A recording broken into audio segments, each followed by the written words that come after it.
Bienvenido a El Poeta Ermitaño, presentando su segmento La Casa del Jabonero. Abre tu mente y disfruta.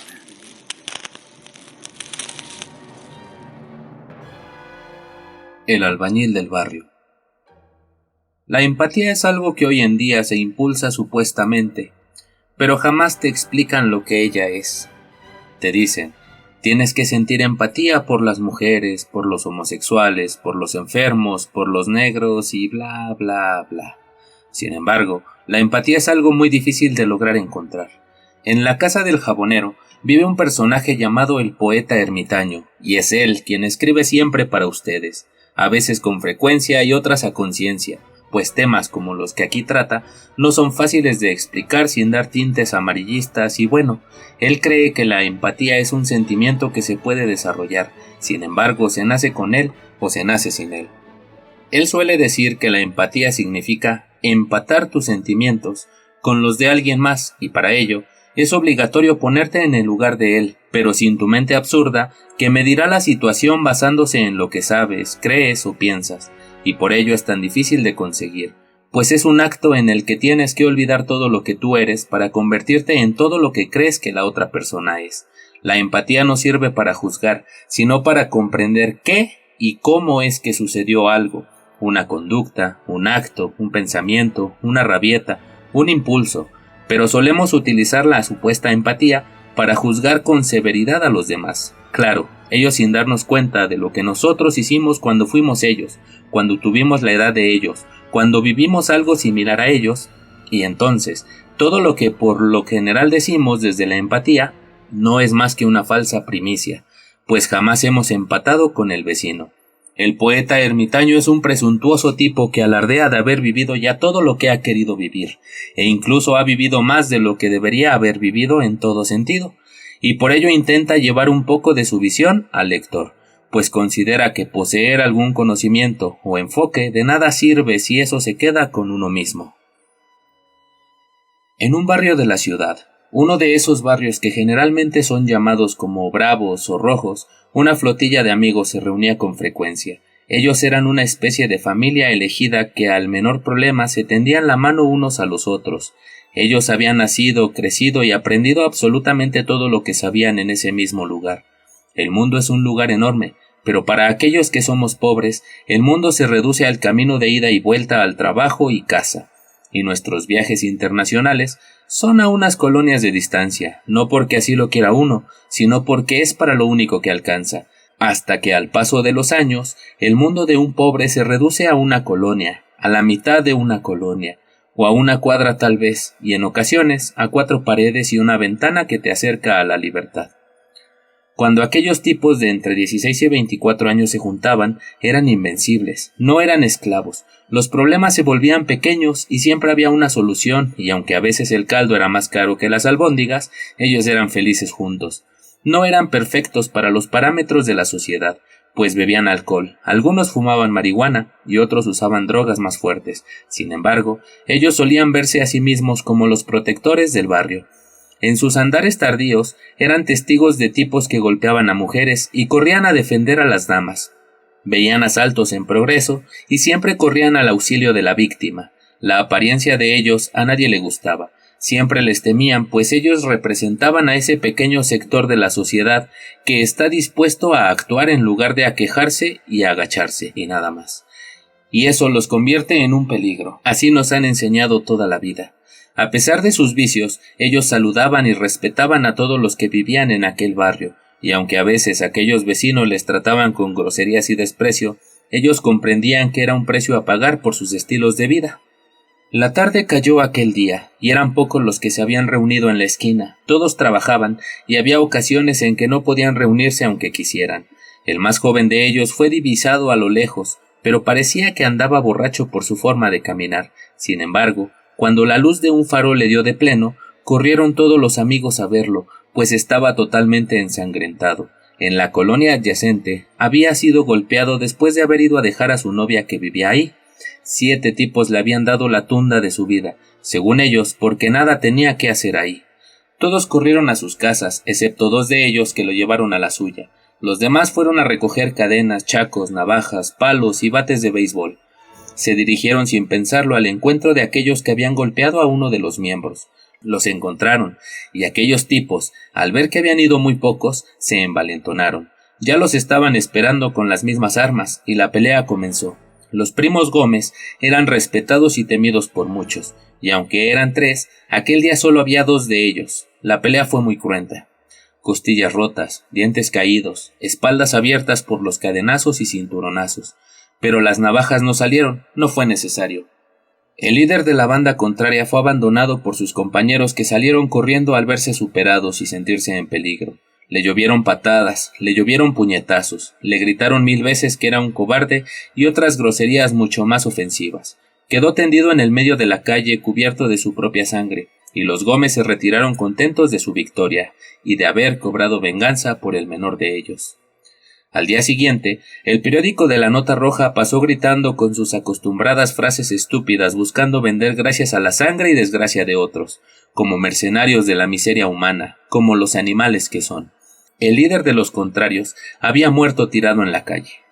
La golpiza que le habían propinado había sido exagerada, y es que cuando un hombre se deja llevar por sus instintos animales, es casi imposible regresarlo al estado en el que impera la mente. A veces las palabras que provienen de las tripas son más fuertes que los pensamientos de la propia mente. Los Gómez huyeron por un tiempo de aquel lugar, y se fueron a vivir a otros poblados cercanos, pero no tanto como para que supiera la policía en dónde estaban escondidos. A pesar de que habían ido a la trifulca solo 2 de ellos, los 4 eran perseguidos. Nicolás no había estado presente en aquella pelea y no tenía nada que temer. Sin embargo, la policía lo interrogó, y cuando uno de los contrarios indicó que él no estuvo presente, tuvo que ser liberado. Por precaución, al ver lo que estaba sucediendo, la familia lo instó a irse al menos por un tiempo, al menos en lo que pasaban las investigaciones y aquella muerte quedaba archivada en un mueble de fierro, empolvándose y pudriéndose, igual que el muerto. Nicolás se mudó junto con su esposa y 3 hijos de ella, que él había aceptado a un municipio cercano. Trabajaba en unas obras de construcción, pues siempre había sido albañil y era muy bueno para hacer su trabajo. El ingeniero sabía que no le debía de dar seguro, pues él le había platicado lo que había sucedido y lo que podría pasar si él salía en la base de registros laborales. Pasaron meses y Nicolás había casi olvidado lo que había sucedido. Hizo vida en aquel lugar y se olvidó poco a poco de la violencia y los amigos, de las drogas y el alcohol. Durante uno de sus descansos ocurrió un accidente en la obra. Uno de sus compañeros había caído y estaba muy grave en el hospital, y como producto de ello, la empresa había decidido dar a todos de alta en el Seguro Social. Nicolás se levantó como todos los días para ir al trabajo, se puso su pantalón de trabajo y tomó lo necesario. Al llegar a la obra, todo parecía normal y saludó a sus compañeros. El ingeniero platicaba con 2 tipos vestidos con camisa y al verlo supo que eran policías. La sangre se le heló y aunque quiso correr no tuvo tiempo. Fue detenido ese día por un asesinato que no cometió. El ingeniero se disculpó con la mirada por no haberle creído. Fue subido a una patrulla y llevado como siempre a la cárcel. Sus primos y uno de sus amigos estaban presos ya, y a él lo llevaron al mismo patio en el que estaban todos. Llegó, y aunque sintió miedo, al menos no estaba solo, por lo cual no le sería muy difícil pasar el tiempo en ese lugar. Sus primos llevaban ya un par de semanas y habían hecho amistades, por lo que la entrada de Nicolás fue un poco menos traumática que la de alguien que llega por primera vez y además llega solo. Ambos primos habían participado en el asesinato, y tanto ellos como el amigo y los testigos que eran participantes, todos, desde la primera declaración, aclaraban que Nicolás no había tenido nada que ver con la muerte del tipo. Sin embargo, a la justicia le gusta tener siempre la razón o atestar las prisiones para cobrar más presupuesto o algo similar, y como es costumbre en mis relatos, Nicolás, que era inocente, no fue liberado. Se consiguieron videos y él no se veía. En fin, él estaba aprisionado simplemente porque así lo quería la justicia mexicana. Nicolás era valiente, y si le tocaba pasar años en la cárcel era algo que aceptaría. Después de todo, pensaba que de haber estado aquella noche con sus amigos, habría participado también. En la prisión los reos son responsabilidad del Estado. El Estado debe de responsabilizarse por todo lo que a ellos les pueda pasar, porque nadie está ahí por gusto, y además, cuando estás en un proceso, eres inocente. La culpa llega con una sentencia. Nicolás comenzó a sentir una especie de hormigueo, y de pronto su pie comenzó a oler un poco mal. Él se alarmó, y trató cada mañana de conseguir una consulta médica con el doctor de la cárcel. Pasó un día, y otro, y otro. Al sexto día, Nicolás pudo ver en su pie una especie de llaga, pero el amable y competente médico le dijo que era tan solo un hongo que había tomado en la ducha de la prisión. Él no creía lo mismo, pensaba algo muy distinto al doctor, e insistió en que tenía que ser tratado. Aquella herida comenzó a hacerse más profunda y más grande. La mancha se extendió por toda la planta de su pie, y cuando esto sucedió después de unas 2 semanas, el médico por fin pensó que aquello no era normal y fue ingresado a la enfermería de la cárcel. La diabetes a una persona le hace perder la sensación en sus extremidades. Por ello es que a veces un diabético no se da cuenta incluso cuando tiene un clavo enterrado desde días atrás. Los primos de Nicolás no volvieron a saber de él, sino hasta 2 meses después. Una de las noches entró, como es costumbre, un grupo de personas que serían integradas a la población general, después de haber sido observados en el Centro de Observación y Clasificación. Al final de todos aquellos que corrían con las manos en el hombro del de enfrente, llegó un tipo con un par de muletas y una venda en la pierna. Nicolás era ese hombre de las muletas. El pabellón se quedó en silencio y él fue puesto en una celda de la planta baja para evitar que subiera escaleras. Nicolás había regresado de la enfermería y seguía en un proceso en el que no tenía nada que ver. Regresó 2 meses después de haber reclamado por atención médica y había llegado sin una pierna. Centímetros por encima de la rodilla había quedado tan solo un muñón de carne. Su pierna derecha era tan solo un recuerdo que a partir de ese momento le ocasionaría dolores fantasmas.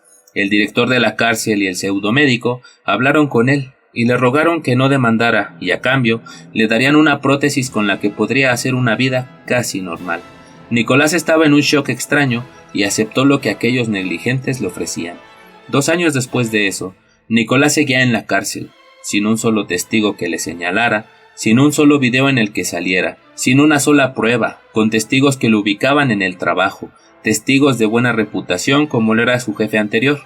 Seguía en un proceso que parecía jamás terminaría, y seguía sin recibir ni siquiera su prótesis, pero al menos ya le daban medicina tanto para el dolor como para la diabetes. El día que le cortaron la pierna, no perdió solo la forma de caminar, sino también la facilidad con la que podía ser albañil. Perdió la oportunidad de poder jugar fútbol, la oportunidad de correr, y 2 meses después de ello, perdió también a su mujer, que tal vez sintiéndose acobardada, lo dejó abandonado en medio de aquel infierno. La vida de Nicolás al entrar en prisión era una casi perfecta, pero al salir de ella será una vida totalmente distinta. Han pasado más de 6 años y él sigue en ese infierno. Cada día se vuelve más hosco y sus modales se van perdiendo. Se va volviendo más salvaje, porque si vives en medio de una selva, aprendes que el más fuerte sobrevive, y él, teniendo una pierna menos, tuvo que ser mucho más salvaje que otros animales que estaban completos. Tal vez algún día Nicolás tendrá una sentencia absolutoria, pues han repuesto el proceso una y otra vez cambiando la clasificación del delito. Tal vez uno de estos días en el que por fin saldrá. Tal vez un día Nicolás podrá volver a trabajar construyendo casas, levantando muros, cimentando hogares. Tal vez un día Nicolás recupere su libertad y pueda sentir el viento en su cabello. Sin embargo, a Nicolás nadie le podrá reponer lo que ha perdido. Nadie le podrá recuperar la familia que él había construido y por la que luchaba tanto. Nadie le podrá devolver la pierna que le amputó, no la enfermedad, sino la negligencia de un sistema mediocre y asqueroso. Nadie le podrá recuperar las tardes en las que convivía con su familia y amigos. Nadie le podrá recuperar los años que ha perdido desde aquel día. Tal vez un día Nicolás reciba una sentencia absolutoria. Sin embargo, nadie le podrá regresar la pureza del alma que tenía cuando ingresó a ese lugar. Nicolás no estuvo involucrado en nada, sin embargo, pagó, y muy caro por la incompetencia, negligencia e imbecilidad de una cadena de personas que se supone deben vigilar por la justicia. ¿En qué clase de justicia un inocente debe de pagar por los actos de otros? Pues sí, en la justicia mexicana. Y cuando pienses que en las prisiones existe pura gente basura, cuando creas que en la cárcel existe pura mierda, ten muchísimo cuidado, porque estás escupiendo para arriba y es muy probable que te caiga el gargajo en la cara, pues en la cárcel, como en la casa del jabonero, el que no cae, resbala. Si mi trabajo te ha gustado, no olvides suscribirte, dejar tu like y seguirme en las demás redes sociales, Facebook y WordPress. Gracias.